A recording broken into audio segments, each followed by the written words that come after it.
السلام علیکم ورحمۃ اللہ وبرکاتہ نحمدہ ونصلی علی رسولہ الکریم اما بعد فاعوذ باللہ من الشیطان الرجیم بسم اللہ الرحمن الرحیم رب اشرح لی صدری ویسر لی امری واحلل عقدۃ من لسانی یفقہوا قولی ربنا زدنا علما ربنا زدنا علما ربنا زدنا علما۔ دورہ قرآن کے سفر میں آج دوسرے پارے کا آغاز کریں گے۔ بسم اللہ الرحمن الرحیم۔ اعوذ باللہ من الشیطان الرجیم، بسم اللہ الرحمن الرحیم۔ سيقول السفهاء من الناس ما ولاهم عن قبلتهم التي كانوا عليها قل لله المشرق والمغرب يهدي من يشاء إلى صراط مستقيم، وكذلك جعلناكم أمة وسطا لتكونوا شهداء على الناس ويكون الرسول عليكم شهيدا، وما جعلنا القبلة التي كنت عليها إلا لنعلم من يتبع الرسول ممن ينقلب على عقبيه، وإن كانت لكبيرة إلا على الذين هدى الله، وما كان الله ليضيع إيمانكم إن الله بالناس لرؤوف رحيم۔ اللہ تعالیٰ اس کے آغاز میں فرماتے ہیں سیقول السفہاء من الناس، ان قریب کہیں گے وہ لوگوں میں سے احمق اور بے وقوف لوگ، کس چیز نے پھیر دیا انہیں اس قبلے سے جس پر یہ تھے۔ نبی پاک صلی اللہ علیہ وآلہ وسلم نے جب مکہ سے مدینہ ہجرت کی، جس کا ذکر ہم پہلے کر چکے ہیں، اللہ تعالیٰ کے اذن پر آپ نے بیت المقدس کی طرف اپنے صحابہ کرام کے ساتھ اپنی نمازیں ادا کیں۔ اس کے بارے میں کہا جاتا ہے کہ تقریباً 15 سے 16 مہینے کا عرصہ تھا جو آپ نے اس کیفیت میں گزارا، اور آپ بار بار آسمان کی طرف اپنا چہرہ بلند کرتے کہ کب اللہ تعالیٰ حکم دے اور آپ اپنا قبلہ تبدیل کریں۔ اس آیت میں اسی کی طرف اشارہ ہے کہ جب قبلہ تبدیل کیا جائے گا تو ان میں سے کچھ بے وقوف لوگ جو ہیں اس عمل پر اعتراض کریں گے۔ اللہ رب العزت نے امت محمدی کو ایک امت وسطیٰ بنایا۔ جس طرح بنی اسرائیل کو اللہ تعالیٰ نے اس دور میں لوگوں کی امامت کے لیے چنا تھا، اللہ تعالیٰ نے نبی پاک صلی اللہ علیہ وآلہ وسلم کے جانے کے بعد یہ ذمہ داری امت محمدی پہ عائد کی کہ وہ اس چھوڑے ہوئے کام کو پائے تکمیل تک پہنچائیں اور اس قرآن کا پیغام دنیا کے آخری کونے تک پہنچائیں، ہر کچے اور پکے مکان تک، جنگل و بیابان میں بھی۔ یہ امت محمدی کا فریضہ ہے۔ اللہ تعالیٰ فرماتے ہیں آیت نمبر 144، قد نرا تقلب وجہک فی السماء، اے نبی بلا شبہ ہم آپ کے چہرے کا بار بار آسمان کی طرف اٹھنا دیکھتے رہے تھے، کیونکہ آپ انتظار کر رہے تھے۔ تو پھر اللہ کا حکم آیا اور اللہ نے فرمایا کہ تو بس اب پھیر دیجئے اپنے رخ کو مسجد حرام کی طرف۔ اس کے بعد مسلمانوں کو حکم دے دیا گیا وَحَيْثُ مَا كُنْتُمْ فَوَلُّوا وُجُوهَكُمْ شَطْرَهُ، اے مسلمانوں جہاں کہیں بھی تم ہو اب اپنا چہرہ نماز میں اسی کی طرف پھیرو۔ تو نماز میں نیت کے بعد قبلہ رخ ہونا ضروری ہے کہ اپنا چہرہ قبلے کی طرف کر لیا جائے۔ فرض نمازوں میں اس کی خاص تاکید ہے، قبلے کا تعین کیے بغیر ہم فرض نماز ادا نہیں کر سکتے، جبکہ نوافل کے لیے اجازت ہے کہ آپ سواری پر بیٹھ کر بھی نوافل جو ہیں ادا کر سکتے ہیں، یا اگر دوران سفر آپ کو سمت کا اندازہ نہ ہو تو نماز ادا کی جا سکتی ہے، ورنہ فرض نماز کے لیے تاکید یہی ہے کہ پہلے قبلے کا صحیح تعین کیا جائے اور پھر نماز ادا کی جائے۔ پھر اللہ تعالیٰ نے آیت نمبر 154 میں فرمایا وَلَا تَقُولُوا لِمَن يُقْتَلُ فِي سَبِيلِ اللَّهِ أَمْوَاتٌ، اور مت کہو ان کو جو اللہ کی راہ میں قتل ہو جائیں کہ وہ مردہ ہیں۔ شہادت مومن کے لیے سب سے بڑا رتبہ ہے، تو جو لوگ اللہ کی راہ میں جہاد کرتے ہوئے اپنی جانوں کا نذرانہ پیش کریں انہیں مردہ نہ کہو، کیونکہ ہمیں احادیث سے پتہ چلتا ہے اور اللہ قرآن میں فرماتے ہیں کہ وہ مردہ نہیں ہیں بلکہ زندہ ہیں، وَلَكِن لَا تَشْعُرُونَ، لیکن تمہیں اس کا شعور نہیں ہے۔ تو جو قتل ہو جاتے ہیں اللہ کی راہ میں انہیں جنت میں داخل ہونے کا یوم آخرت تک انتظار نہیں کرنا پڑتا، شہداء کو اسی وقت ان کی روحوں کو چھوٹے پرندوں کی شکل میں جنت میں داخل کر دیا جاتا ہے اور وہ صبح شام وہاں سے اپنا رزق حاصل کرتے ہیں۔ پھر اللہ تعالیٰ نے فرمایا وَلَنَبْلُوَنَّكُمْ بِشَيْءٍ مِّنَ الْخَوْفِ وَالْجُوعِ، اور ہم تمہیں لازماً آزمائیں گے کسی قدر خوف اور بھوک سے۔ جب کوئی ایمان والا ہونے کا دعویٰ کرتا ہے یا اللہ کی راہ میں نکلتا ہے تو پھر اللہ کی راہ میں آزمائشیں آتی ہیں۔ کبھی اللہ تعالیٰ مومن کو کسی بیماری اور تکلیف میں مبتلا کر کے آزماتے ہیں، کبھی مال کی تنگی سے، کبھی اولاد کی طرف سے، اور کبھی اپنے ارد گرد کے رہنے والوں کے رویوں کی وجہ سے انسان آزمایا جاتا ہے۔ تو یہ آزمائشیں تو آئیں گی، جب بھی کوئی ایمان کا یا مومن ہونے کا دعویٰ کرے گا تو وہ آزمایا جائے گا۔ اللہ تعالیٰ آیت نمبر 158 میں فرماتے ہیں ان الصفا والمروۃ من شعائر اللہ، یقیناً صفا اور مروہ اللہ کے شعائر میں سے ہیں۔ ہم جانتے ہیں کہ حضرت ہاجرہ رضی اللہ تعالیٰ عنہ کی سنت پر عمل کرتے ہوئے ہم عمرے اور حج میں ان دو پہاڑیوں کا چکر لگاتے ہیں جس کو سعی کہا جاتا ہے، اور یہ اللہ کی نشانیوں میں سے ہیں۔ تو اللہ تعالیٰ فرماتے ہیں فَمَنْ حَجَّ الْبَيْتَ أَوِ اعْتَمَرَ فَلَا جُنَاحَ عَلَيْهِ أَن يَطَّوَّفَ بِهِمَا، تو جو کوئی بھی بیت اللہ کا حج کرے یا عمرہ کرے تو اس پر کوئی حرج نہیں کہ ان دونوں کا طواف بھی کرے۔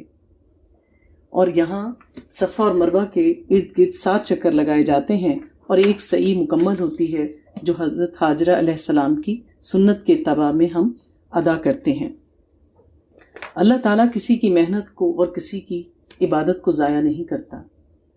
جس خلوص سے انہوں نے دوڑ لگائی اللہ نے ان کی تڑپ دیکھی، اخلاص دیکھا۔ اس جنگل بیابان میں حضرت ابراہیم علیہ السلام اللہ کے اذن سے اپنے شیر خوار بچے اور بیوی کو چھوڑ کر چلے گئے، صرف چند کھجوریں ان کے پاس تھیں۔ آزمائش تھی اللہ کی طرف سے اور وہ اس میں پورا اترے، اور اللہ تعالیٰ نے ان کی سعی کو ہماری عبادات کا حصہ بنا دیا۔ ان واقعات سے ہمیں پتہ چلتا ہے کہ جب اللہ کی راہ میں کوئی قربانی دینی پڑے تو مومن ذرہ برابر بھی ہچکچاتا نہیں ہے، کیونکہ وہ جانتا ہے کہ اللہ تعالیٰ اس کی نیکیوں کو ضائع نہیں کرے گا، دنیا اور آخرت دونوں میں اس کا اجر ثابت ہے۔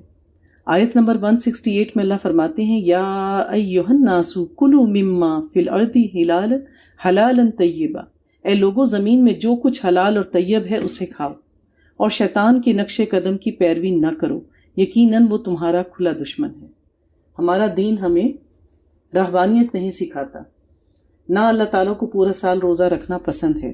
تو جو کچھ اللہ تعالیٰ نے زمین میں پیدا کیا ہے، ہمارے تصرف میں دیا ہے، صرف چند گنتی کی چیزیں ہیں جو ہم پر حرام قرار دی ہیں اور ان کے نام قرآن میں بتا دیے گئے۔ تو جو کچھ حلال اور طیب ہے، اپنے ہاتھ کی کمائی، اپنا حق، اپنا حصہ اس میں سے کھاؤ، دوسروں کا حق نہ مارو، کیونکہ جو لوگ دوسروں کا حق غصب کرتے ہیں یا دوسروں کے مال پر نظر رکھتے ہیں دراصل وہ شیطان کے نقش قدم پر ہوتے ہیں۔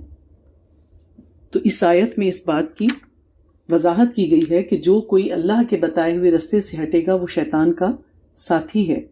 آیت نمبر 172 اللہ تعالیٰ فرماتے ہیں اے اہل ایمان کھاؤ ان تمام پاکیزہ چیزوں میں سے جو ہم نے تمہیں دی ہیں، وشکروا للہ، اور اللہ کا شکر ادا کرو اگر تم واقعتاً اسی کی عبادت کرتے ہو۔ تو جو اس بات پر یقین رکھتا ہے کہ جو کچھ بھی مجھے اس دنیا میں نصیب ہوتا ہے وہ اللہ کی دین ہے تو پھر شکر بھی اللہ ہی کا ادا کرے۔ پھر آیت نمبر 173 میں اللہ تعالیٰ نے واضح کر دیا کہ کون سی چیزیں مومن کے لیے حلال نہیں ہیں۔ انما حرم علیکم المیتۃ والدم، اس نے تو تم پر یہی حرام کیا ہے مردار اور خون. جو جانور اپنی آپ موت مر جائے اس کو ذبح نہیں کیا گیا وہ حرام ہے. خون حرام اور نجس ہے. اس لیے مسلمانوں کو ذبح کرنے کا طریقہ بتایا گیا کہ گردن کو کاٹا جائے تاکہ اس کی شریانیں کٹیں اور اس میں سے اس کے جسم کا جو خون ہے وہ نکل جائے، اور پھر اس کے بعد جو ہے اس کے جسم کا گوشت جو ہے وہ قابل استعمال ہو جاتا ہے. اس کے علاوہ خنزیر کا گوشت اور ہر وہ چیز جس کو اللہ کے نام لیے بغیر قربان کیا جائے وہ مسلمانوں پر حرام ہے. اسی طرح فمن اضطر غیر باغ ولا عاد لا اثم علیہ، اور اگر کوئی ایسا شخص ہو جس کو مجبور کیا جائے لیکن اس کی خواہش نہ ہو کہ وہ یہ حرام چیز کھاتا، اس کو مجبور کیا گیا اور اگر اس مجبور کرنے پر وہ کھا لے تو اس پر کوئی پکڑ نہیں ہے. ان اللہ غفور الرحیم، یقیناً اللہ بخشنے والا اور رحم فرمانے والا ہے. تو اللہ جانتا ہے، اللہ ہر چیز سے باخبر ہے کہ ہم کس نیت اور ارادے سے کون سا کام کر رہے ہیں. آیت نمبر 177 میں اللہ فرماتے ہیں لیس البر ان تولوا وجوہکم قبل المشرق والمغرب، نیکی یہ نہیں ہے کہ تم اپنے چہرے مشرق اور مغرب کی طرف پھیر لو. ولیکن البر، بلکہ نیکی تو اس نے کی ہے جو ایمان لائے اللہ پر، یوم آخرت پر، فرشتوں پر، کتاب پر اور نبیوں پر. تو اس آیت میں اللہ تعالیٰ نے نیکی کی وضاحت کر دی کہ نیکی کی بنیادی جڑ ایمان ہے. جب تک اللہ کی ذات پر، توحید پر ایمان کامل نہیں ہوگا، ہماری کوئی عبادت آخرت میں ہمیں فائدہ نہیں دے گی.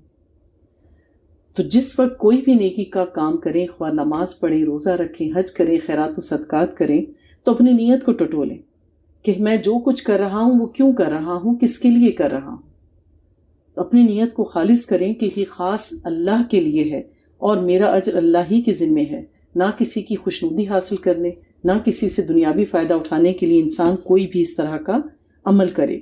تو پھر اللہ تعالیٰ نے توحید کے بعد یوم آخرت، پھر فرشتوں، کتابوں اور پھر انبیاء علیہ السلام پر ایمان لانے کا ذکر کیا. تو یہ سب چیزیں مل کر ایک یونٹ بن جاتا ہے. ایسا نہیں ہے کہ ہم ان میں سے کچھ باتوں پر ایمان لائیں اور کچھ پر نہ لائیں. ہمارا ایمان ان سب پر بدرجہ اتم ایمان لائے بغیر پورا نہیں ہوتا. اور پھر عمل کرنے کے لیے ہمیں کیا کرنا ہے؟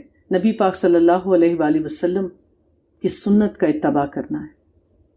یہ مومن ہے، اس کی نشانی ہے کہ مومن ان پر ایمان لائے گا اور عمل سنت کے مطابق کرے گا. اس کے علاوہ مومن کے ایمان کی اور کیا نشانی ہے؟ وَآتَ الْمَالَ عَلَى حُبِّهِ، اور وہ خرچ کرے مال اس کی محبت کے باوجود. مال، اولاد، زمین اور عورت کی محبت یہ اللہ تعالیٰ نے ہماری فطرت میں ڈال دی ہے. اولاد کی محبت دل میں ہے، لیکن جب اللہ کے دین کی سربلندی کے لیے جہاد کا بلاوا آ جائے تو اپنے بیٹوں کو تیار کر کے بھیجو. اس دین اسلام کو ضرورت ہو آپ کے مال کی تو بلا دریغ مال خرچ کرو. تو یہ جو مومنین ہیں یہ اپنا مال اللہ کی محبت میں خرچ کرتے ہیں، اور پھر قرابت داروں، یتیموں، محتاجوں، مسافروں اور مانگنے والوں اور گردن چھڑانے میں. گردن چھڑانے سے کیا مراد؟ کہ اگر کسی شخص کو ناحق پکڑا گیا ہے اور اس کی کوئی داد رسی کرنے والا نہیں، اس کے لیے کوئی لڑنے والا نہیں، وکیل کرنے والا نہیں، تو پھر آپ اپنے صدقہ خیرات اور زکوٰۃ کے مال کو اس مد میں بھی خرچ کر سکتے ہیں. پھر وہ کیا کرتے ہیں؟ وَقَامَ الصَّلَاةَ وَآتَ الزَّكَاةَ، اور نماز قائم کرے اور زکوٰۃ ادا کرے.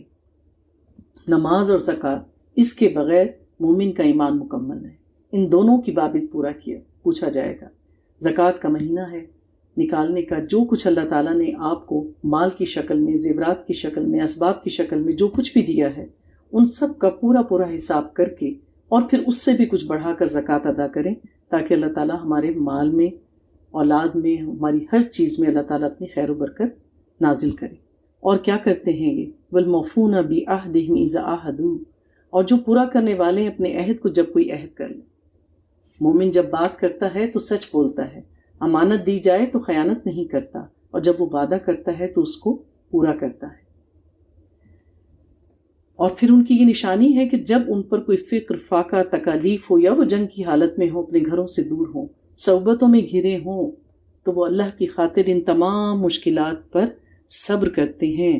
اولئک الذین صدقوا، یہی تو لوگ ہیں جو سچے ہیں. واولئک هم المتقون، اور یہی وہ لوگ ہیں جو متقی ہیں. بتا دی نشانی جو اللہ کی جنت کا ارادہ رکھتا ہو، اس کو چاہ ہو کہ میں اللہ کی جنت میں جاؤں، تو جو صفات مومنین کی بتائی گئی ہیں وہ اپنے اندر پیدا کریں۔ آیت نمبر 178 میں اللہ فرماتے ہیں یا ایھا الذین آمنوا کتب علیکم القصاص فی القتل، اے اہل ایمان تم پر لازم کر دیا گیا ہے مقتولوں کا بدلہ لینا، جان کے بدلے جان، کان کے بدلے کان، آنکھ کے بدلے آنکھ، الحر بالحر، آزاد کے بدلے آزاد، اور غلام کے بدلے غلام، اور عورت کے بدلے عورت، اس کا حق دیا ہے۔ لیکن اگر کوئی معاف کر دے اپنے بھائی کو تو یہ بہتر ہے، لیکن قصاص میں کہا ہے کہ تمہاری زندگی ہے۔ اللہ فرماتے ہیں آیت نمبر 179 میں وَلَكُمْ فِي الْقِصَاصِ حَيَاةٌ يَا أُولِي الْأَلْبَابِ لَعَلَّكُمْ تَتَّقُونَ، اور اے ہوش مندو تمہارے لیے قصاص میں زندگی ہے تاکہ تم بچ سکو۔ کیوں تاکید کی گئی؟ کیونکہ اگر کسی نے جان بوجھ کر بغیر کسی جائز وجہ کے کسی کی جان لی، کیونکہ ایک مومن کی جان کی حرمت بہت زیادہ ہے، اللہ تعالیٰ فرماتے ہیں کہ اگر کعبے کو ڈھا دو اور ایک مومن کی جان بچائی جا سکے تو کعبے کو ڈھا دیا جائے اور مومن کی جان بچا لی جائے۔ اتنی حرمت ہے مومن کی جان کی۔ جس نے کسی ایک مومن کی جان بچائی گویا اس نے تمام انسانیت کو بچا لیا۔ تو کوئی قتل ناحق ہو تو اس کے بدلے میں جان لے لی جائے، بہتر ہے، تاکہ اس میں ڈیٹرنس ہو، خوف آئے کہ میں کسی کی جان لوں گا تو میری جان بھی جائے گی، تاکہ یہ برائی نہ پھیلے۔ پھر اگر کوئی دیت دے دے تو اس کو قبول کر لیا جائے، یہ اللہ تعالیٰ نے اس میں آسانی رکھی۔ پھر اللہ تعالیٰ فرماتے ہیں آیت نمبر 181 فَمَن بَدَّلَهُ بَعْدَ مَا سَمِعَهُ، تو جس نے بدل دیا اس وصیت کو اس کے بعد کہ اس کو سنا تھا۔ ہمارے دین میں وصیت کی بڑی اہمیت ہے۔ وصیت کرتے ہوئے اللہ تعالیٰ کے احکامات کو ہمیشہ ذہن میں رکھنا چاہیے۔ جب آپ وصیت لکھوانے لگیں تو صاحب علم سے مشورہ کر لیں۔ وصیت شریعت کے احکامات کے مطابق لکھوائی جائے، اور جو شخص وصیت لکھ رہا ہو اس کو تاکید کی گئی ہے کہ جو وہ کہے اس کے مطابق لکھیں۔ اگر وہ شریعت کی خلاف ورزی کر رہا ہے اور اس طرح کی وصیت لکھوا رہا ہے جس کی دین میں اجازت نہیں تو اس کو سمجھایا جائے۔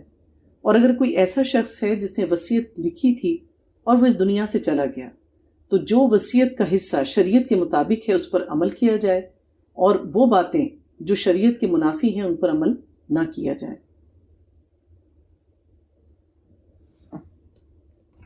پھر اللہ تعالیٰ فرماتے ہیں آیت نمبر 183 یا ایھا الذین آمنوا کتب علیکم الصیام کما کتب علی الذین من قبلکم لعلکم تتقون، اے ایمان والو تم پر روزہ رکھنا فرض کیا گیا ہے جیسا کہ فرض کیا گیا تھا تم سے پہلوں پر تاکہ تمہارے اندر تقوی پیدا ہو۔ تو روزہ صرف ہمارے لیے نہیں ہے، پچھلی شریعتوں میں بھی ان قوموں پر، ان لوگوں پر یہ روزہ فرض تھا، بلکہ شریعت محمدی میں آسانی کی گئی۔ ان کا روزہ تقریباً 24 گھنٹے کا تھا، جبکہ ہمارے لیے اللہ نے یہ آسانی رکھی کہ ہم سحری سے مغرب کی اذان تک روزہ رکھتے ہیں، اور اس کے بعد سے لے کر سحری تک کا وقت ہمارے لیے بغیر روزے کے ہوتا ہے۔ کیوں روزہ فرض کیا گیا؟ تاکہ ان کے اندر تقوی پیدا ہو۔ وہ جنگ کے لیے گھوڑوں کو تیار کرواتے تھے، تمہیں تقوی کے لیے اپنے آپ کو تیار کرنا ہے۔ دراصل اہل عرب جو ہیں وہ حج سے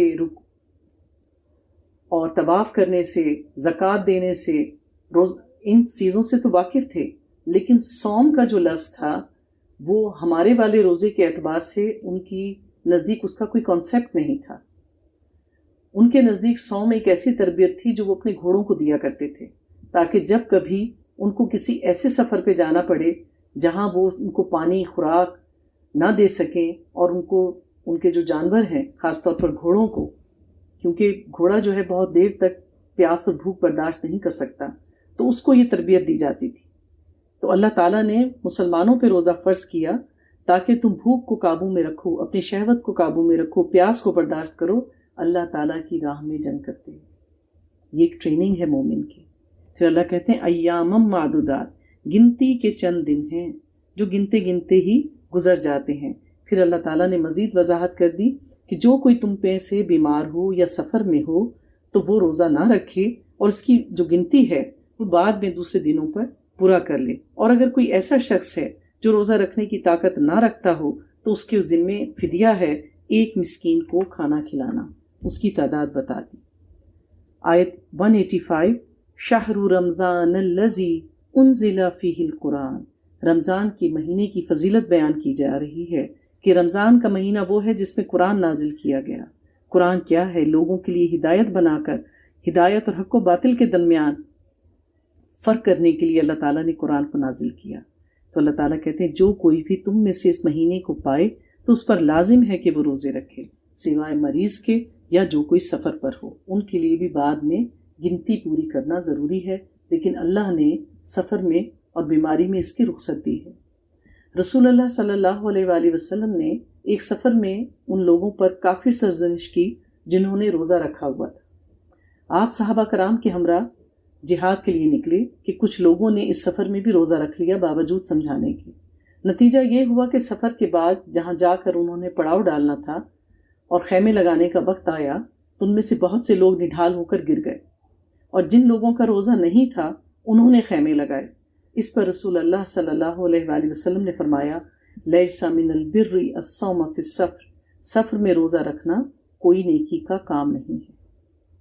تو لہٰذا بیماری کی حالت میں اور مشکل سفر کی حالت میں روزہ چھوڑنے میں کوئی حرج نہیں، اس کی گنتی بعد میں پوری کر لی جائے، یہ اللہ کی طرف سے ہمارے لیے اس شریعت میں آسانی ہے۔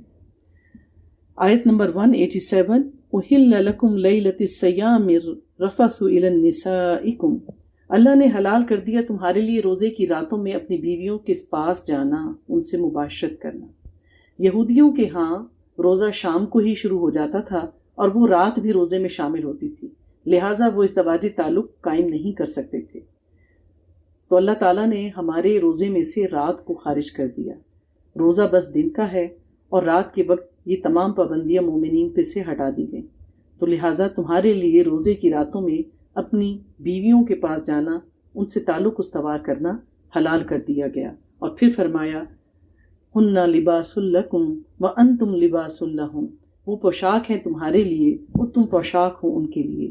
یعنی اللہ تعالیٰ نے انتہائی لطیف انداز میں میاں بیوی کے تعلق کو اس میں واضح کیا، کیونکہ مرد عورت کی طرف تسکین حاصل کرتا ہے۔ اللہ تعالیٰ فرماتے ہیں آیات میں وَكُلُوا وَاشْرَبُوا حَتَّى يَتَبَيَّنَ لَكُمُ الْخَيْطُ الْأَبْيَضُ مِنَ الْخَيْطِ الْأَسْوَدِ مِنَ الْفَجْرِ، اور کھاؤ پیو یہاں تک کہ واضح ہو جائے تمہارے لیے فجر کی سفید دھاری رات کی سیاہ دھاری سے۔ تو صبح صادق کے وقت سے سحری کا وقت شروع ہوتا ہے، اور پھر سحری کرنے کی تاکید بتائی گئی کہ جو کچھ اللہ تعالیٰ نے حلال اور پاکیزہ دیا ہے آخری وقت تک، سحری کے آخری وقت تک کھانا اس کو پسند فرمایا گیا ہے۔ روزہ کھولنے میں جلدی کریں اور سحری کو دیر تک کھائیں۔ رسول اللہ صلی اللہ علیہ وآلہ وسلم نے یہ بھی فرمایا کہ ہمارے اور یہود کے روزے کے مابین سحری کا فرق ہے۔ ایک اور حدیث میں آیا تساحروا فإن فی السحور برکہ، سحری کیا کرو اس لیے کہ سحری میں برکت ہے۔ اسی طرح جو لوگ اعتکاف کرتے ہیں ان کے لیے بھی ازدواجی تعلق کا قائم کرنا منع کیا گیا ہے۔ ہاں اپنی ضرورت کے تحت گھر چکر لگا سکتے ہیں اور اپنی ضروریات کا سامان وہاں سے لے سکتے ہیں۔ آیت نمبر 188 میں اللہ فرماتے ہیں وَلَا تَأْكُلُوا أَمْوَالَكُمْ بَيْنَكُمْ بِالْبَاطِلِ، تم اپنے مال آپس میں باطل طریقوں سے ہڑپ نہ کرو اور نہ اس کو ذریعہ بنا حکام تک پہنچانے کا، تاکہ تم لوگوں کے مال کا کچھ حصہ ہڑپ کر سکو گناہ کے ذریعے، وَأَنْتُمْ تَعْلَمُونَ، اور تم اس کو جانتے بوجھتے کر رہے ہو۔ تقویٰ کی طرف توجہ دلائی جا رہی کہ تم رشوت دے کے، اعلیٰ حکام کو تحفے تحائف دے کے، وہ مال جس پر تمہارا حق نہیں ہے اس کو اپنے نام کروا دو۔ اگر ایسا کیا تو یہ حرام خوری کی روش ہے، اور اللہ تعالیٰ ایسے لوگوں کے اعمال کو قبول نہیں فرمائے گا۔ تاکید کی گئی ہے کیونکہ یہ دنیا کی ایک عام روش ہے کہ رشوت دے کر وہ چیز حاصل کر لی جائے جس پر اس کا حق نہیں تھا۔ اللہ تعالیٰ فرماتے ہیں آیت نمبر 195 وَأَنفِقُوا فِي سَبِيلِ اللَّهِ وَلَا تُلْقُوا بِأَيْدِيكُمْ إِلَى التَّهْلُكَةِ، اور خرچ کرو اللہ کی راہ میں اور مت ڈالو اپنے آپ کو اپنے ہاتھوں ہلاکت میں۔ اللہ کی راہ میں خرچ کرو اور بخیل نہ بن جاؤ۔ نبی پاک صلی اللہ علیہ وآلہ وسلم نے غزوہ تبوک کے موقع پر یہ عام منادی کرا دی تھی کہ جو کچھ لوگوں کے پاس ہے وہ زیادہ سے زیادہ اللہ کی راہ میں دیں تاکہ دشمن سے مقابلے کے لیے بہترین تیاری کی جائے۔ تو بہت سے لوگ تھے جو خاص طور پہ منافقین تھے کہ باوجود مال ہونے کے انہوں نے اس بات کا اظہار نہیں کیا، اور اللہ سب کچھ جاننے والا ہے۔ وَأَحْسِنُوا، اور احسان کی روش اختیار کرو۔ فَاسْتَبِقُوا الْخَيْرَاتِ، بس تم نیکیوں میں ایک دوسرے سے بازی لے جانے کی کوشش کرو۔ ان اللہ یحب المحسنین، یقیناً اللہ تعالیٰ محسنین کو پسند فرماتا ہے۔ محسن کون ہوتے ہیں؟ جو فرض سے ذرا بلند ہو کر اپنا کام کرتے ہیں، جو صرف فرض نمازیں نہیں پڑھتے، نوافل کا بھی اہتمام کرتے ہیں، جو صرف فرض روزے نہیں رکھتے، نفلی روزے بھی رکھتے ہیں، جو صرف زکوٰۃ نہیں دیتے، صدقہ و خیرات میں بھی بڑھنے کی کوشش کرتے ہیں۔ فاستبقوا الخیرات، ہر بھلائی خیر ہے، نیکی ہے۔ تو جس کو جو موقع نیکی کا ملے اس میں سبقت لے جائے، دنیاوی دوڑ سے خود کو نکالے۔ یہ دنیا یہیں رہ جائے گی، کتنی ہی کوشش کر لیں، کتنی ہی اچھی چیز خرید لیں، تھوڑے دنوں کے بعد وہی چیز پرانی اور پوسیدہ اور آؤٹ آف فیشن ہو جاتی ہے۔ اپنی محنتوں کو، اپنی کوششوں کو، اپنے مال کو اللہ کی راہ میں لگاؤ، کیونکہ جو اللہ کی راہ میں دے دیا، جان لو وہی چیز بچ گئی اور وہی تمہاری ہے، اور وہ تمہیں آخرت میں جا کر ملنے والی ہے۔ احسان کے بارے میں حدیث جبریل ہے، ایک بار جبریل علیہ السلام نبی پاک صلی اللہ علیہ وآلہ وسلم کے پاس آئے اور ان سے 3 سوال کیے۔ پہلا سوال کیا، اخبرنی عن الاسلام، مجھے اسلام کے بارے میں بتائیے۔ پھر کہا، اخبرنی عن الایمان، مجھے ایمان کے بارے میں بتائیے۔ پھر پوچھا، اخبرنی عن الاحسان، مجھے احسان کے بارے میں بتائیے۔ تو نبی پاک صلی اللہ علیہ وسلم نے احسان کے بارے میں بتایا، ان تعبد اللہ کأنک تراہ، کہ تو اللہ کی عبادت ایسے کرے گویا کہ تو اللہ کو دیکھ رہا ہے۔ فإن لم تکن تراہ، اور پھر اگر ایسا نہ ہو کہ تو اس کو دیکھ رہا ہے، فإنہ یراک، تو پھر تم یہ محسوس کرو کہ اللہ تو تمہیں دیکھ رہا ہے۔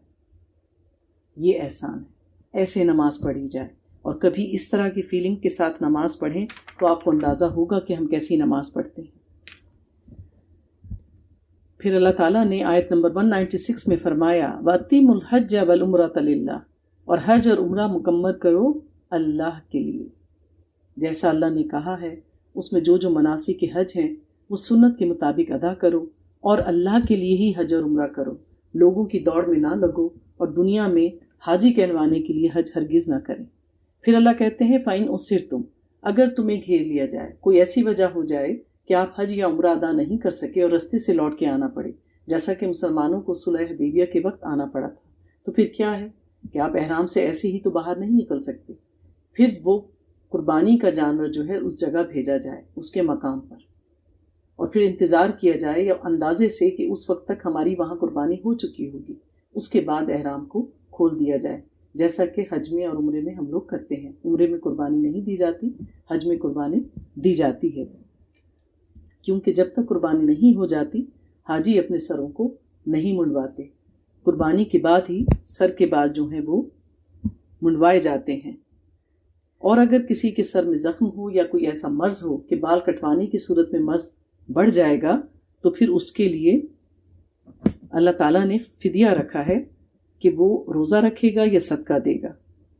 تو اس کی 3 صورتیں ہیں، روزہ رکھے، صدقہ دے یا قربانی کرے، یعنی یا تو 3 دن کے روزے رکھے گا، یا 6 مسکینوں کو کھانا کھلائے گا، یا 1 بکری قربان کی جائے گی۔ اسی طرح سے اگر کسی پر کوئی دم واجب آ جائے حج کے دوران، تو ان کے لیے کیا ہے، فَمَن لَّمْ يَجِدْ فَصِيَامُ ثَلَاثَةِ أَيَّامٍ فِي الْحَجِّ، تو ایسی صورت میں اگر وہ دم کے لیے قربانی ادا نہیں کر سکتا، اس کی استطاعت نہیں ہے، تو جس کو قربانی نہ ملے وہ 3 دن کے روزے ایام حج میں رکھے، اور باقی 7 روزے وہ واپس اپنے مقام پر پہنچنے کے بعد رکھے۔ تِلْکَ عَشَرَةٌ کاملہ، یہ کل 10 روزے ہوں گے۔ تو اللہ تعالیٰ نے اس کی وضاحت فرما دی۔ آیت نمبر 197 میں اللہ فرماتے ہیں، الحج اشہر معلومات، حج کے معلوم مہینے ہیں۔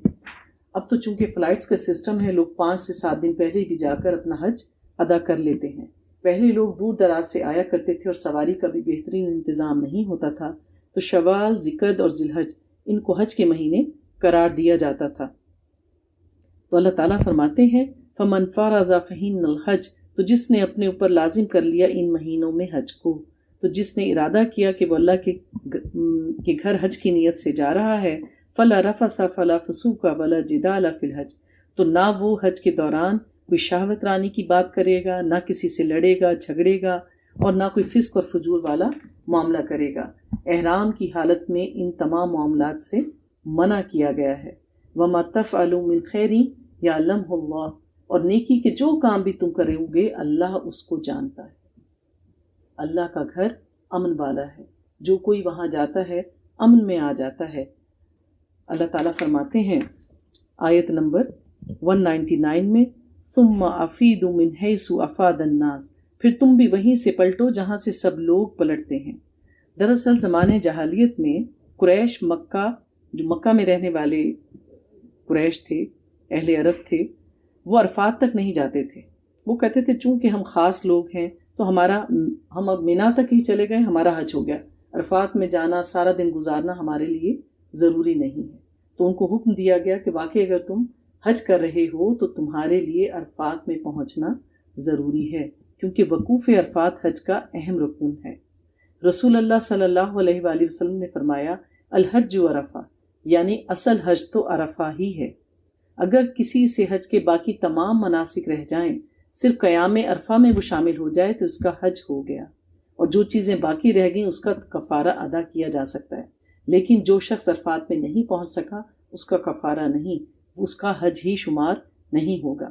اور یہاں یہ بھی بتاتے چلیں کہ عرفات کا جو دن ہوتا ہے جب سب لوگ میدان عرفہ میں جمع ہوتے ہیں، وہاں ظہر اور عصر کی نمازیں ملا کر پڑھی جاتی ہیں، اور غروب آفتاب کے بعد وہاں سے روانگی ہوتی ہے مزدلفہ کی طرف، لیکن وہاں پر مغرب کی نماز ادا نہیں کی جاتی۔ مزدلفہ پہنچ کر مغرب اور عشاء کی نمازیں ملا کر پڑھی جاتی ہیں، اور مزدلفہ میں کھلے آسمان کے تلے حاجی اپنی رات بسر کرتے ہیں۔ آیت نمبر 200 فَإِذَا قَضَيْتُم مَّنَاسِكَكُمْ، اور جب تم اپنے مناسک کے حج ادا کر چکو تو اللہ کا ذکر ایسے کرو جیسے تم اپنے آباء و اجداد کا ذکر کرتے ہو، بلکہ اس سے بھی زیادہ شدت کے ساتھ اللہ کا ذکر کرو۔ مینا کے خیموں میں اپنی کہانیاں سنانے کی بجائے اللہ کا ذکر اذکار کرو، اور اللہ کو اپنے باپ دادا، اپنی اولاد اور اپنی ذات سے زیادہ محبوب جانو۔ تو یہ وہ وقت ہوتا ہے جس میں ایک حاجی یا وہاں جانے والا اپنے رب کو راضی کرتا ہے۔ اللہ فرماتے ہیں وَاذْكُرُوا اللَّهَ فِي أَيَّامٍ مَّعْدُودَاتٍ، اور ذکر کرو اللہ کا گنتی کے چند دنوں میں۔ ٹوٹل 5 دن ہیں۔ تو اللہ تعالیٰ کہتے ہیں کہ فَمَن تَعَجَّلَ فِي يَوْمَيْنِ فَلَا إِثْمَ عَلَيْهِ، تو جو کوئی 2 دن ہی میں جلدی سے واپس آ جائے تو اس پر کوئی گناہ نہیں، یعنی جو کوئی 3 دن پورے نہیں کرتا بلکہ 2 دن مزید کنکریاں شیطان کو مار کے واپس آ جاتا ہے تو اس کا بھی کوئی حج نہیں ہے، خواہ آپ 2 دن رکیں یا 3 دن آپ کا حج ہو جائے گا۔ اللہ تعالیٰ نے مختلف مقامات پر مختلف انداز میں مومنین کے لیے آسانی فرمائی ہے۔ اللہ تعالیٰ فرماتے ہیں ام حسبتم ان تدخلوا الجنہ ولما یأتکم مثل الذین خلوا من قبلکم، کیا تم سمجھ رکھا ہے کہ یوں ہی جنت میں داخل ہو جاؤ گے، حالانکہ ابھی تک تمہارے اوپر وہ حالات اور واقعات نہیں گزرے جو تم سے پہلے گزر چکے تھے۔ ان کو سخت بھوک کی، تکلیف کی اللہ تعالیٰ نے آزمائش پہنچائی کہ وہ ہلا مارے گئے، یہاں تک کہ وہ کہہ اٹھے اہل ایمان کہ کب آئے گی اللہ کی مدد۔ پھر اللہ نے پکار کر کہا الا ان نصر اللہ قریب، کہ یقیناً اللہ کی مدد قریب آ گئی۔ اللہ تعالیٰ اہل ایمان کو پہلے بھی آزماتا تھا، آج بھی اہل ایمان آزمائے جاتے ہیں، اور یہ کوئی پھولوں کا راستہ نہیں ہے۔ جنت تلواروں کے سائے میں ملتی ہے، جنت کے لیے قربانی دینی پڑتی ہے، جان کی، مال کی، خواہشات کی، ضروریات کی، تب وہ جنت ملتی ہے۔ پھر اللہ تعالیٰ آیت نمبر 215 میں فرماتے ہیں یسألونک ماذا ينفقون، صحابہ کرام نبی پاک سے سوال کیا کرتے تھے، جنت کے خواہش مند تھے، پوچھتے کہ ہم کیا خرچ کریں اللہ کی راہ میں۔ اللہ نے فرمایا قل ما انفقتم من خیر، کہہ دیجئے جو بھی تم خرچ کرو مال و اسباب میں سے، تو والدین، رشتہ داروں، یتیموں، مسکینوں اور مسافروں پر خرچ کرو، تو سب سے پہلا حق والدین کا، اس کے بعد پھر قرابت دار، پھر یتیم، پھر مسکین اور پھر مسافر۔ اور جو خیر بھی تم کماؤ گے اللہ اس سے اچھی طرح واقف ہے. یعنی جو کام بھی تم جس نیت سے کر رہے ہو اللہ تمہاری نیتوں کو جاننے والا ہے. دنیا کو دکھانے کی ضرورت نہیں. اگر خواہ وہ عبادت ہے یا کوئی بھی نیکی کا کام اگر تم اللہ کے لیے کر رہے ہو تو پھر دنیا کو نظر انداز کر دو، کیونکہ کام جس کے لیے کر رہے ہو اس نے دیکھ لیا بس کافی ہے، اشتہارات لگانے کی ضرورت نہیں. آیت نمبر 216 میں کتب علیکم الکتاب وہو کرہ لکم، مسلمانوں اب تم پر جنگ فرض کر دی گئی ہے اور وہ تمہیں گراں گزر رہی ہے. کیونکہ جب مشرکین مکہ مسلمانوں پر ظلم و ستم ڈھاتے تو صحابہ کرام کہتے آپ ہمیں اجازت دیں، ہم ان سے بدلہ لیں، ہم ان سے جنگ کریں، لڑیں. لیکن اللہ کی طرف سے اجازت نہیں. پھر اللہ کی طرف سے قتال کی آیات نازل ہو گئی، جنگ کی اجازت دے دی گئی. جب یہ منادی کی گئی تو پھر منافقین کا رویہ وہی تھا، کیونکہ منافق خالص نہیں ہوتا. وہ پہلو تہی کر رہے تھے جنگ میں جانے سے،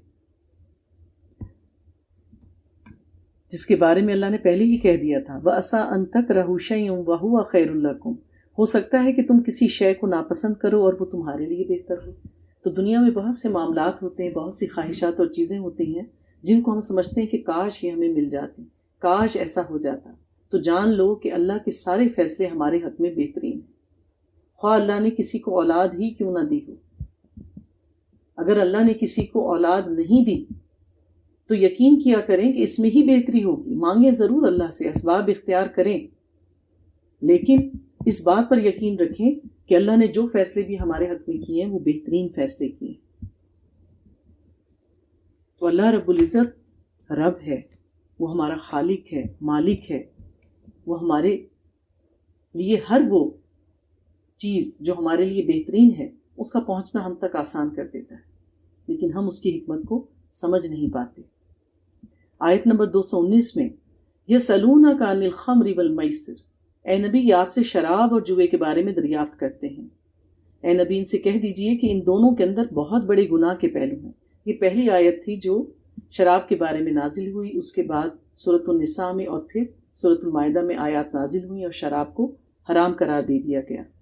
تو ان سے کہہ دیجئے کہ لوگوں کے لیے اس میں کچھ فائدے ہیں، البتہ اس میں گناہ کا پہلو بہت زیادہ اور نفع کا پہلو بہت کم ہے. پھر آپ سے سوال کرتے ہیں وَيَسْأَلُونَكَ مَاذَا يُنْفِقُونَ، وہ آپ سے پوچھتے ہیں کہ کیا کچھ خرچ کریں. قُلِ الْعَفْوَ، کہہ دیجئے کہ جو بھی تمہاری ضرورت سے زائد ہو وہ خرچ کر دو.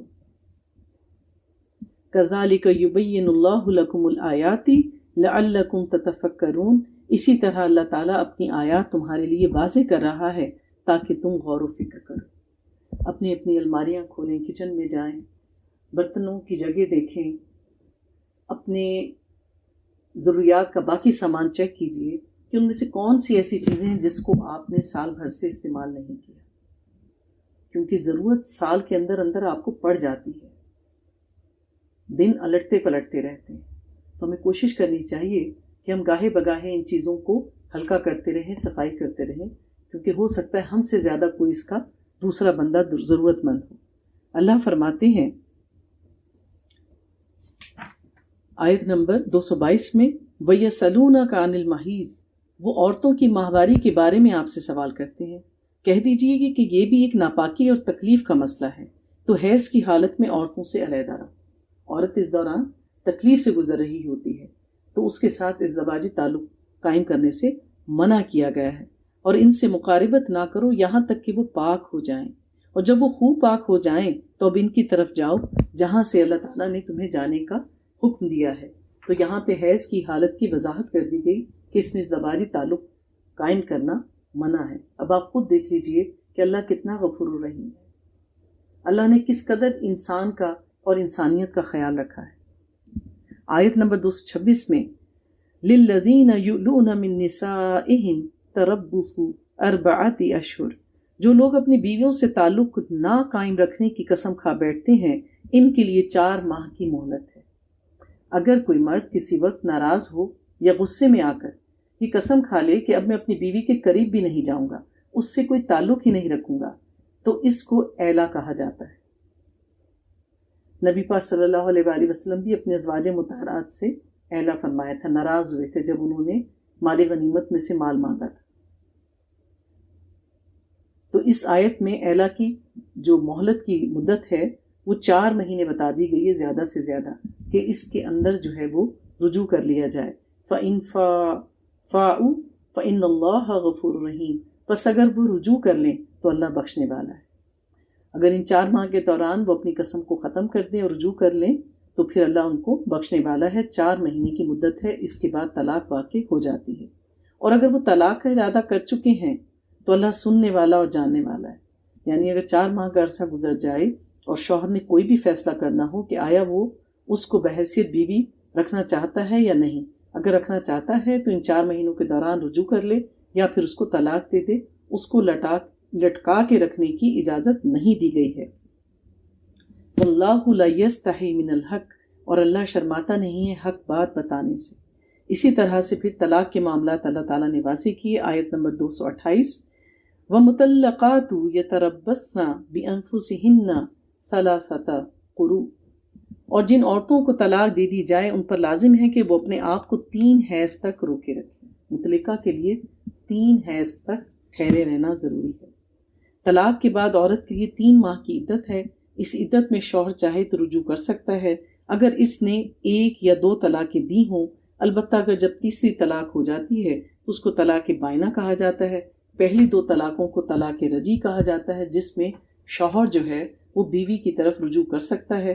اگر تینوں حیض گزر جائیں اور عورت طہر کی حالت میں آ جائے تو پھر طلاق بائنہ جو ہے وہ واقع ہو جاتی ہے۔ آیت نمبر 233 میں اللہ تعالیٰ نے رضاعت کے اصول بتائے۔ والوالدات یرضعن اولادہن حولین کاملین، اور مائیں اپنی اولاد کو پورے 2 سال دودھ پلائیں۔ اس شخص کے لیے جو مدت رضاعت پوری کرانا چاہتا ہو، یعنی ایسا شخص جس نے اپنی بیوی کو طلاق دے دی، وہ بچہ چھوٹا ہے، شیرخوار ہے، یا اس کی جسٹ ولادت ہونے والی ہے، تو ایسی صورت میں اگر اس خامند کو خواہش ہو کہ میرے بچے کو اس کی ماں ہی دودھ پلائے تو پھر اس کے ذمے کیا ہے؟ وَعَلَى الْمَوْلُودِ لَهُ رِزْقُهُنَّ وَكِسْوَتُهُنَّ بِالْمَعْرُوفِ، کہ بچے والے کے ذمے ہے کہ بچے کی ماں کا کھانا اور کپڑا دستور کے مطابق ان کو فراہم کرے گا، جسے ہم عام الفاظ میں نان نفقہ کہتے ہیں۔ جب تک ماں اس بچے کو دودھ پلاتی رہے گی، اس کا اور بچے کا نان نفقہ اس کے باپ کے ذمے ہوگا۔ اور پھر عورتوں کو یہ تاکید کر دی گئی ہے کہ وہ اس کی استطاعت کے مطابق اس سے طلب کریں جتنی مرد کی گنجائش ہو، اور اگر وہ کسی اور سے دودھ پلوانا چاہے تو اس کی بھی اس کو اجازت ہے، اور یہ فیصلہ جو ہے وہ دونوں کی باہمی رضامندی سے کیا جائے گا، زبردستی اس کے اوپر یہ بات لادی نہیں جا سکتی۔ آیت نمبر 237 میں وَإِن طَلَقْتُمُوهُنَّ مِن قَبْلِ أَن تَمَسُّوهُنَّ وَقَدْ فَرَضْتُمْ لَهُنَّ فَرِيضَةً فَنِصْفُ مَا فَرَضْتُمْ، اور اگر تم عورتوں کو طلاق دو ان کو ہاتھ لگانے سے پہلے، اور تم ٹھہرا چکے تھے ان کے لیے ایک متعین مہر، یعنی نکاح ہو گیا تھا اور اس میں ایک مہر کی رقم یا جو بھی چیز مہر میں لکھوائی گئی تھی وہ ایک عہد نامے کی شکل میں موجود ہے، تو پھر کیا ہے کہ ابھی رخصتی نہیں ہوئی، کوئی میاں بیوی کا تعلق قائم نہیں ہوا اور طلاق ہو گئی، تو ایسے میں اس مہر کا آدھا حصہ ادا کرنا ضروری ہے۔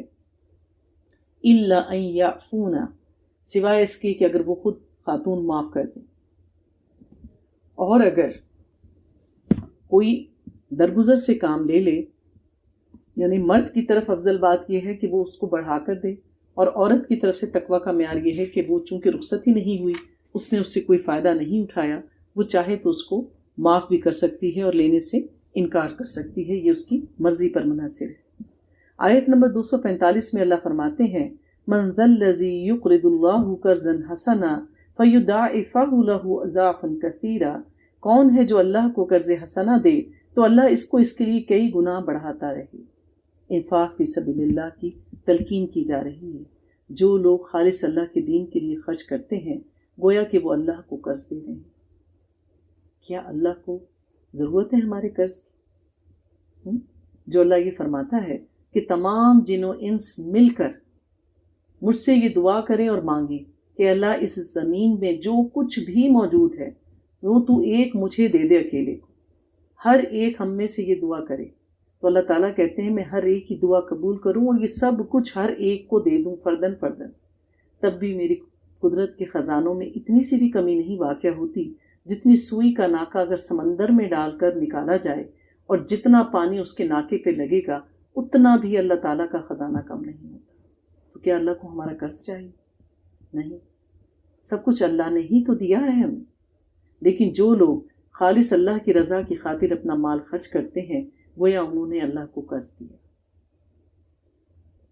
اور اللہ تعالیٰ اس کو بڑھاتا ہے۔ اللہ ہمارے صدقات کو پالتا ہے جیسے کوئی دنیا میں بکری کے بچے کو پالتا ہے، اس کو بڑھا کر احد کے پہاڑ کے برابر کر دے گا اللہ تعالیٰ قیامت کے دن۔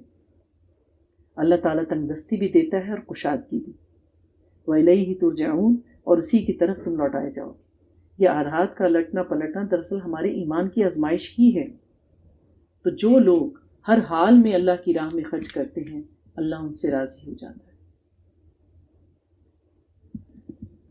اس پارے میں کے اختتام پر طالوت اور جالوت کا واقعہ بھی بیان کیا گیا ہے۔ وَقَتَلَ دَاوُودَ جالوت، اور داؤد نے جالوت کو قتل کر دیا۔ دراصل داؤد علیہ السلام اللہ کے جلیل قدر نبی اور بادشاہ ہوئے۔ ان کے بادشاہ بننے کے پیچھے بھی آپ اللہ کی حکمت دیکھیں۔ اللہ نے جس کو جو کچھ عطا کرنا ہوتا ہے، جو اس کی تقدیر میں اللہ نے لکھ دی ہے، اس کو مل کے رہتا ہے۔ ہم جانتے ہیں کہ حضرت داؤد علیہ السلام کے بیٹے حضرت سلیمان علیہ السلام، جن کو اللہ تعالیٰ نے وہ بادشاہیت عطا کی جو آج تک کسی کو نصیب نہیں ہوئی۔ تورات سے معلوم ہوتا ہے کہ داؤد علیہ السلام بھیڑ بکریاں چراتے تھے، آپ گڈریے تھے، جنگل میں اپنی بھیڑ بکریاں چراتے تھے۔ آپ کے پاس ایک گلیل ہوا کرتی تھی، آپ اس کے اندر ایک پتھر رکھتے تھے اور اس کو گھما کر مارتے تھے۔ آپ کا نشانہ اتنا زوردار اور صحیح تھا کہ اگر کوئی بکریوں پر جنگلی جانور حملہ کرتا تو آپ نشانہ لگا کر اس کا جبڑا توڑ دیا کرتے تھے۔ جب طالوت اور جالوت کا لشکر جنگ کے دوران آمنے سامنے ہوا تو اتفاق تھا، اللہ کا اذن تھا کہ داؤد علیہ السلام اتفاقاً اس طرف نکل آئے۔ آپ نے دیکھا کہ دونوں طرف کے لشکر جو ہیں وہ آمنے سامنے ہیں۔ جالوت للکار رہا تھا بار بار طالوت کے لشکر کو کہ کوئی ہے جو میرا مقابلہ کرے، اور سب کے سب جو تھے وہ سہمے ہوئے کھڑے تھے، کوئی بھی اس کی ہیبت سے آگے نہیں بڑھ رہا تھا۔ یہ دیکھ کر داؤد علیہ السلام کی جو غیرت تھی وہ جوش میں آئی اور وہ آگے آئے، اور انہوں نے سپہ سالار سے اجازت مانگی کہ اگر آپ اجازت دیں تو میں اس کا سامنا کروں، تو لہٰذا انہوں نے اجازت دے دی۔ آپ قد و قامت میں اتنے بڑے نہیں تھے، منحنی سی جسامت تھی۔ آپ نے اپنی گلیل لی اور کچھ پتھر اپنے ساتھ لی، اس گلیل میں پتھر کو پھنسایا اور سامنے جو دیو قامت جالوت کھڑا تھا اس کی آنکھ کا نشانہ لیا اور پتھر دے مارا۔ وہ پتھر اتنی طاقت سے جا کے اس کو لگا کہ اس کے بھیجے کے اندر اتر گیا اور اس ایک ہی چوٹ سے جالوت مر گیا۔ یوں اللہ تعالیٰ نے ان الفاظ میں قرآن میں فرمایا وَأَتَاهُ اللَّهُ الْمُلْكَ وَالْحِكْمَةَ وَعَلَّمَهُ مِمَّا يَشَاءُ، اور اللہ نے اسے سلطنت اور حکمت عطا کی اور جو کچھ چاہا اسے سکھا دیا۔ پھر کیا ہوا کہ طالوت نے داؤد علیہ السلام سے اپنی بیٹی کا نکاح کر دیا۔ اس طرح وہ طالوت کے داماد بن گئے، بادشاہ کے داماد بن گئے۔ پھر طالوت نے ان کو ہی اپنا وارث بنا دیا، یوں وہ اس ملک کے بادشاہ ہو گئے۔ پھر اللہ تعالیٰ نے انہیں سلیمان علیہ السلام عطا کیے، انہیں نبوت دی، حکمت دی اور ہر طرح کی نعمتوں سے سرفراز کیا۔ تو اللہ تعالیٰ فرماتے ہیں وَلَوْلَا دَفْعُ اللَّهِ النَّاسَ بَعْضَهُم بِبَعْضٍ لَفَسَدَتِ الْأَرْضُ، تو اگر اللہ تعالیٰ ایک گروہ کو دوسرے کے ذریعے سے ختم نہ کرتا تو اس زمین میں فساد پھیل جاتا۔ پھر اللہ فرماتے ہیں وَلَكِنَّ اللَّهَ ذُو فَضْلٍ عَلَى الْعَالَمِينَ، لیکن اللہ تعالیٰ تو تمام جہانوں پر بڑا فضل کرنے والا ہے۔ آیت نمبر 252 میں اللہ فرماتے ہیں وَتِلْكَ آیَاتُ اللَّهِ نَتْلُوهَا عَلَيْكَ بِالْحَقِّ، یہ اللہ کی آیات ہیں جو ہم آپ کو پڑھ کر سنا رہے ہیں حق کے ساتھ۔ وَإِنَّكَ لَمِنَ الْمُرْسَلِينَ، اور یقیناً اے محمد صلی اللہ علیہ وآلہ وسلم آپ رسولوں میں سے ہیں، کیونکہ اللہ تعالیٰ نے انبیاء علیہ السلام کا رسولوں کا سلسلہ حضرت آدم علیہ السلام سے شروع کیا، اور نبی پاک صلی اللہ علیہ وآلہ وسلم اس تسبیح کا دانہ ہے آپ، اور یہ سلسلہ آپ پر آ کر ختم ہوتا ہے جس کا اللہ تعالیٰ نے اس آیت میں اظہار کیا۔